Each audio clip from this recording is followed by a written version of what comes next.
new actor to play the character known to his fans as the Doctor. Introducing, on American television for the first time, Doctor Who, the new Doctor Who, Sylvester McCoy, and producer of the show, John Nathan Turner. Welcome to both of you. Thank you. Very exciting, isn't it? It's great. To be Doctor Who number 7.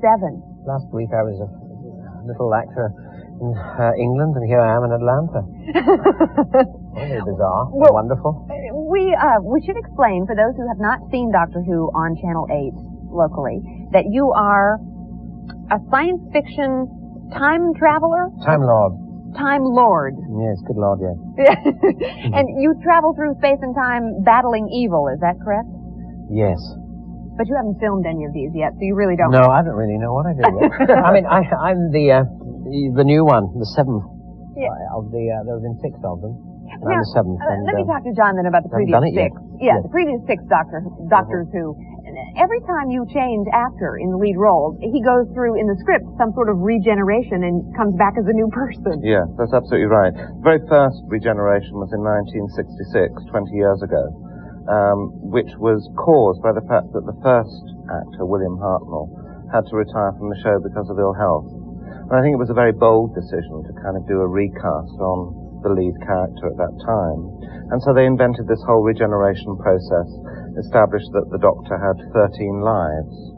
I mean, now I think that it's sort of fairly common or garden that a different actress plays Miss Ellie every week. Yes, but then it was a kind of big thing. These days we accept that pretty well. On a daytime or a nighttime soap, if somebody leaves the show and then they cast somebody else in the very same part, and we just say, oh, well, that's okay. Like Barbara Bel Geddes and Donna Reed. In this. But speaking of Dallas, though, I mean, when they wanted... Are you familiar with Dallas? You know, well, let me just say... My wife is. At the end of last season, they had the big thing where Bobby disappeared, and then, because he left the show, and then he came, it turned out... Oh, after a bad dream. Bad dream. How many years was that, she dreaming?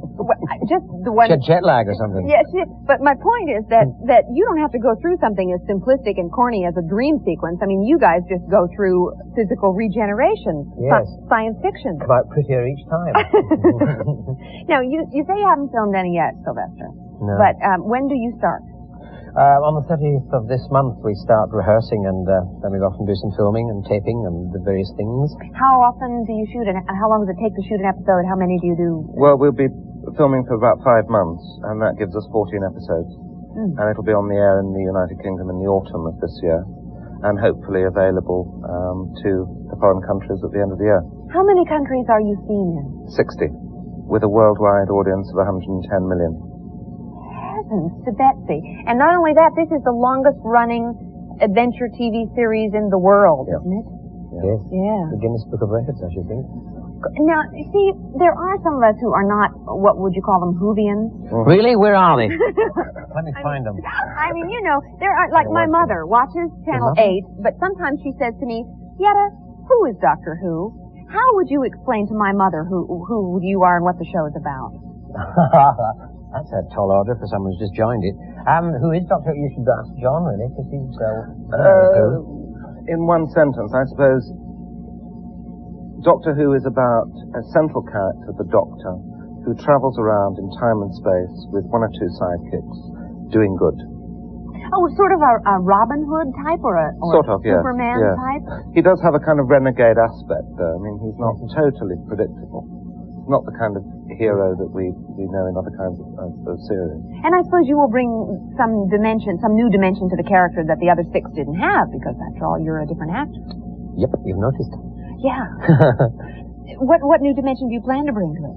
Well, I mean, it's not really a new dimension, because some of the other Doctors have already brought it, but humor is one of them that I hope to bring. Speaking of humor, we have to digress for a moment. There's a man doing... This will tell you that this Sylvester is humorous. Look at this. Oh, He has his little bag with him. His name, of course, is Sylvester McCoy, so he has a Sylvester and Tweety Pie case here with him. And why, Sylvester, do you carry this? Well, I need something to carry things around in, so I've got this. And it's got Sylvester there. That's my name, and Tweety's inside. Shut up. Calm down. No, you can tell from that Doctor Who is not just for science fiction fans. It's for fans of humor and even Anglophiles, I suppose. If we just like British television, would love it, right? Yes, but I'm Scottish, so I'm Anglo-Scottish-Irish, really, so it's Britophiles. Britophiles. Thank you both very much for being here. We should tell you, too, that you can meet Doctor Who and a couple of Doctor Who's from the past live in Atlanta on their celebration tour. Tomorrow from 6 to midnight, they will be out at the Mercer University campus. And also, they'll be broadcasting live from there from 6 to midnight. You see, from noon to midnight, they'll be on a live display, and from 6 to midnight, they'll be broadcasting on Channel 8. And you won't see this one yet because he hasn't filmed any episodes yet. I don't know how you can do that. You'll see John Pertwee, Doctor Number 3, as well. Yes. Yes. Thank you very much, both of you, for being here. Doctor Number 7 and producer John Nathan Turner.